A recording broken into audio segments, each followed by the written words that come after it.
Nah bayangkan Quran itu seperti itu, min awali hatta akhiri, lafaz ini semua proporsional, apa? Semua itu proporsional.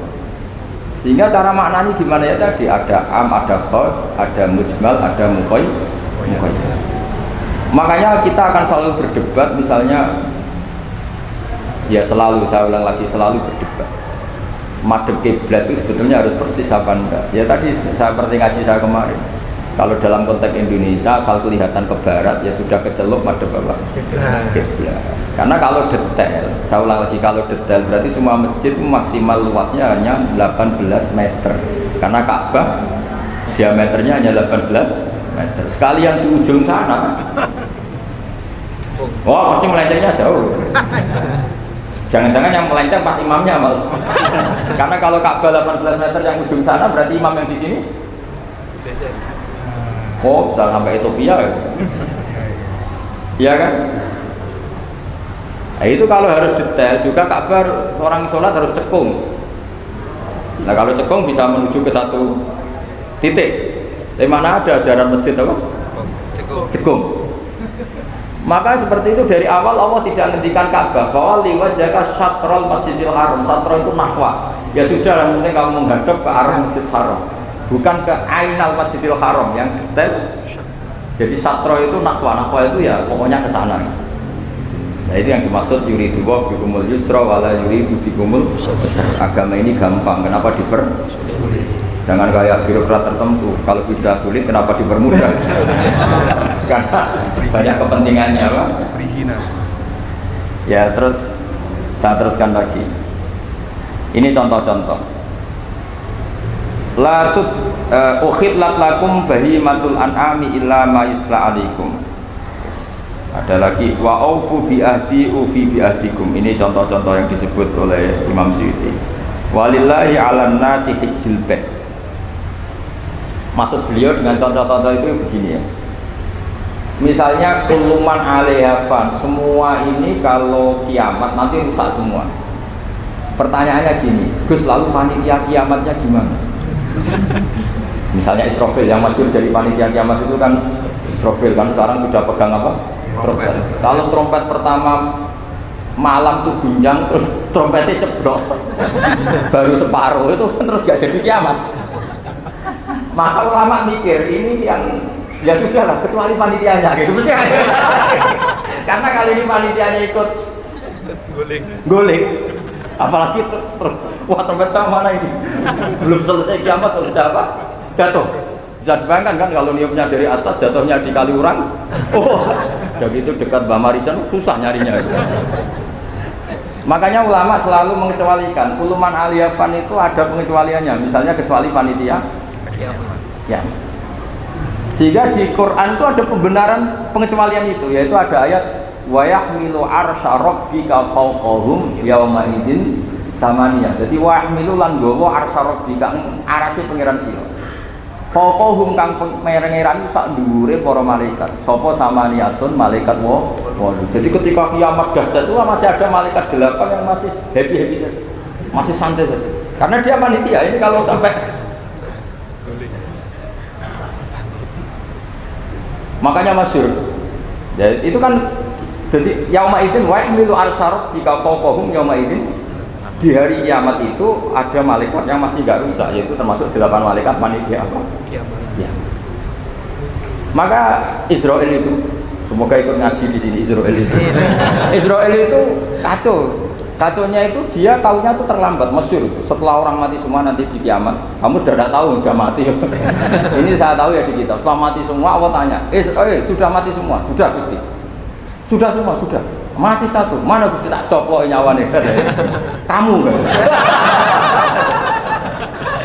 Wah setelah itu Israel sudah cabut sendiri nyawa kamu. Itu kesakitannya Masya Allah. Tapi dia sekarang belum tahu, kalau itu sakit belum tahu sekarang. Makanya semoga dengarin supaya tahu. Orang sakit, gimana sakit Gusti? Sakit sekali. Terus Israel bilang gini, kalau saja saya tahu kalau dicabut nyawa itu sakit, saya tidak main coba. Ternyata sakit. Pakai cara apa saja? Jadi tapi dia itu nanti, nyesalnya nanti. Sekarang belum tahu, makanya terus masih main cabut aja. Jadi malaikat Israel ya itu tadi. Maka tetap ada pengecualian. Karena kalau nggak ada pengecualian kita kiamat semuanya rusak lalu. Nah terus ulama menambahkan lagi surga dan neraka. Surga dan neraka itu juga termasuk ketika kiamat tidak ikut rusak. Karena kalau rusak, lalu nanti orang-orang ini ditampung di mana? Kamu tahu kan para nabi sekarang posisinya di mana? Surga. Para syuhada, kalau ini ikut rusak, konstruksinya kan kacau semua. Jadi para syuhada, utamanya para nabi kan dijamin sudah di surga sekarang, enak-enakan, serba nikmat. Kemudian ada kiamat, gempa hancur lagi. Berarti kalimat surga enak-enakan kan keliru. Maka ada pengecualian lagi, termasuk surga dan neraka. Itu fama min amin illa wa yatakhayyalu fihi taksis. Ya, jadi makanya ini pentingnya ngaji ulumul Quran ya. Bagaimanapun UI itu didirikan para ulama. Mulai dari ulama NU, Muhammadiyah semuanya ikut mendirikan apa? UI. Dulu yang mendirikan ya Ki Haji Wahid Hasyim, Mas Mansur dari Muhammadiyah, semuanya ulama. Harusnya sekarang ya selalu punya ulama, harusnya. Kalau udah bisa harusnya ya akhirnya kontrak ulama lucu kan. Ulama kok kontrakan itu kan aneh. Profesor dokter. Makanya harusnya itu punya kader sendiri. Ini yang guru-guru VAI ini yang wajib. Insya Allah. Ya saya teruskan lagi ya. Jadi lafaz-lafaz yang butuh penjelasan kayak ihdinas siratal mustaqim, tunjukkan kami jalan yang lurus. Tentu butuh penjelasan. Penjelasannya pas siratal ladzina an'amta alaihim, jalan mereka yang telah Engkau beri nikmat. Juga sama, walillahi 'alan nasi hijjul bait. Semua manusia diwajibkan Allah haji. Lalu kan tidak mungkin semua manusia punya kemampuan. Akhirnya diberi penjelasan man istata'a ilaihi sabila, yang punya kemampuan kesana. Jadi itu menunjukkan dari sekian kalimat itu kata Imam Suyuti pentingnya mengkaji. Kalau mengkaji am harus sekaligus mengkaji mukhasisnya yang menentukan kalimat itu. Kalau ngaji mujmal, lafadz yang bias, langsung mengkaji mubayyinnya, penjelasannya kayak apa. Ibarat pasal-pasal di KUHP. Kalau belajar pasalnya harus belajar ayat-ayatnya supaya tahu detail. Kalau enggak ya kayak tadi persatuan Indonesia berarti bikin partai yang berbeda melanggar Pancasila karena silanya persatuan. Oh ya kacau kalau gitu. Nah kira-kira seperti itu lah lafadz am kalau difahami liar ya kira-kira kayak seperti itu. Makanya saya berharap jangan mudah menvonis karena tidak segampang itu. Misalnya Nabi sering ngendikan laisa minna man khasyana, tidak termasuk umatku orang yang menipu. Ya ternyata ketika menipu itu tidak perilaku atau cerminan sebagai umatnya Nabi, tapi ya dalam hal menipunya saja. Tapi kalau dia pas sholat, pas zakat, pas bait, ini cerminan umatnya Nabi. Jadi laisa minna evitil kal khoslah, itu semua ulama menafsirkan evitil kal khoslah. Dalam hal itu dia tidak cerminan umatnya Nabi. Tapi di hal-hal yang lain cerminan umatnya. Karena tetap famay ya'mal mithqala dzarratin khairan yarah wa may ya'mal mithqala dzarratin syarran yarah. Artinya yang baik ya baik, berarti cerminan umatnya Nabi. Misalnya kayak orang tukang nipu, tapi ternyata ya tukang sholat, tukang zakat, tukang puasa, ya sudah pas tukang baik, cerminan umatnya Nabi. Pas tukang buruk, ya cerminan temannya setan, kira-kira gitu. Tapi jangan langsung, wah sudah ini setan tok, ya keliru kamu. Dia kan punya sisi baik. Ya sudah seperti Quran saja, baik ya roh, syarron ya roh. Artinya semuanya ada catatannya sendiri. Fa may ya'mal mithqala dzarratin khairan yarah wa may ya'mal mithqala dzarratin syarran. Ini saya baca lagi ya. Qala Ibnul Hassar minan nasi man ja'alal mujmal wal muhtamil bi izai syai'in wahid. Qal was-shawab annal mujmal al-lafdu al-mubham alladhi la yafhamu al-muradu minhu wal muhtamil al-lafdu al-waqi' bil wad'il awal. Ya, kalau mujmal itu lafaz yang global. Kalau muhtamil itu lafaz yang kayak iya kayak tidak.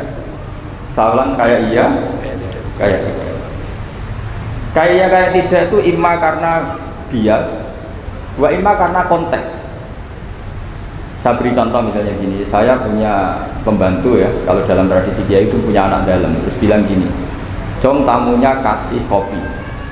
Ya pagi-pagi ada tamu, saya bilang, "Jom tamunya kasih kopi." ternyata tamunya itu perempuan atau orang yang nggak ngopi, kemudian disuguhi teh. Pertanyaannya, anak dalam ini melanggar apa enggak?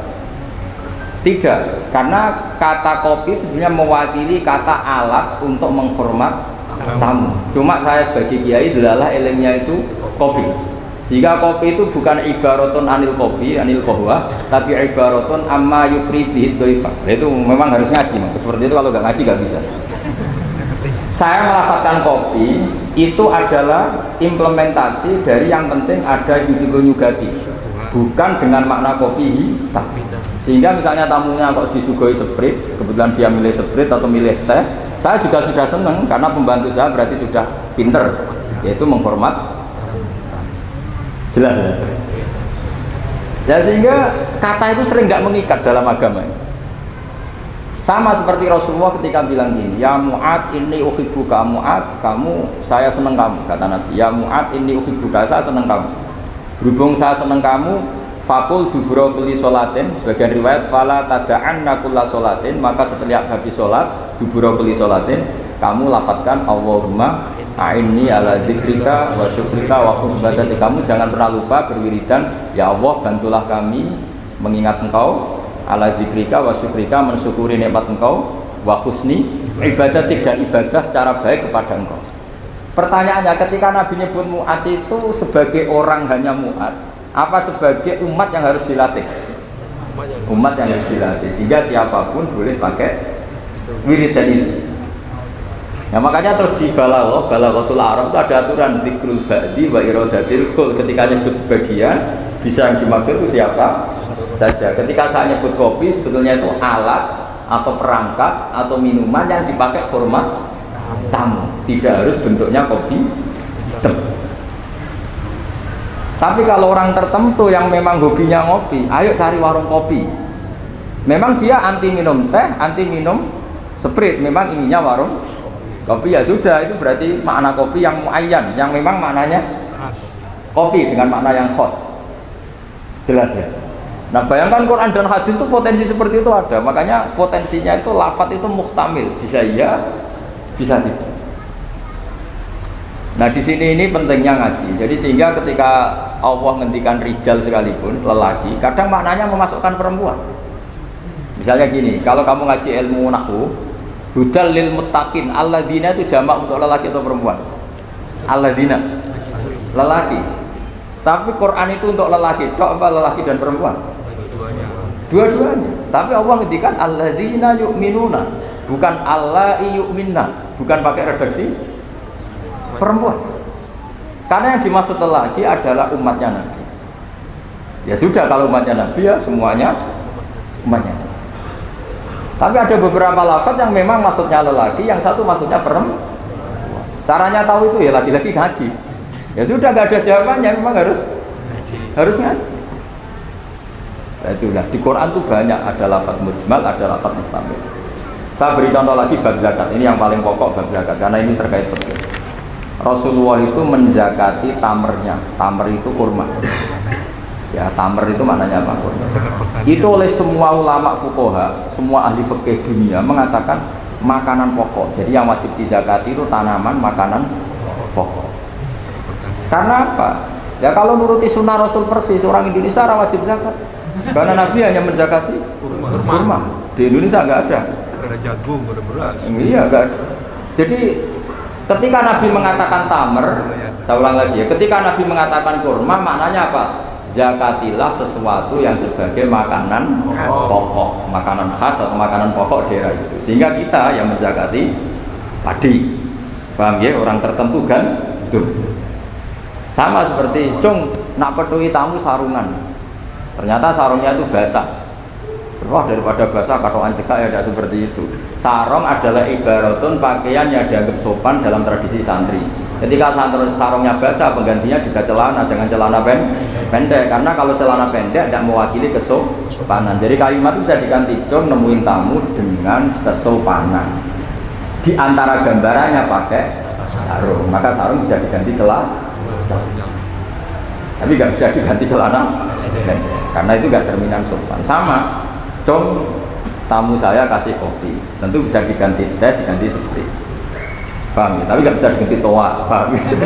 Karena itu nggak cerminan jenisnya terlalu jauh, apa? Jenisnya apa? Terlalu jauh. Jadi ini jelas ya. Jadi kalimat-kalimat itu potensinya mujmal, potensinya itu muhtamil atau muhtamal.